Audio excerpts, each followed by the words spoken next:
नमस्कार, आपण पाहत आहात न्यूज स्टेशन 7 मराठी। कराड नगरपालिकेमध्ये सत्ताधारी आणि विरोधकांच्या मध्ये आरोप प्रत्यारोपांची मालिका सुरूच आहे।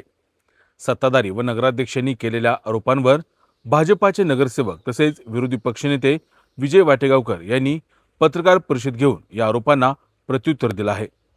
शरदचंद्रजी पवार साहेबांची लोकशाही आहे, ते तुमच्या खांद्यावर बंदूक ठेवून चालवतात आणि तुम्ही गोळ्या माहितीतच मारणार, हे कितपत योग्य आहे? कुठंतरी महायुतीकडूनच निधी आणायचा आणि महायुतीमध्येच वेगळं दाखवायचं, हे योग्य नाही आहे। आम्हाला हे पटत नाही।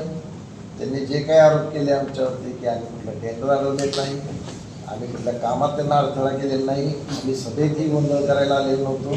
सामान्य नागरिक होते, नंतर क्रीडाईची लोक होती, त्यांचा प्रश्न होता।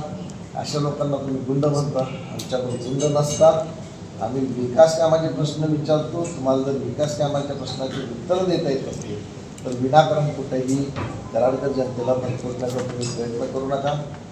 आम्ही आमचं काम करत राहणार, आम्हाला जे पटेल ते योग्य, नाही पटेल त्याच्या बाबतीत आम्ही बोलत राहणार।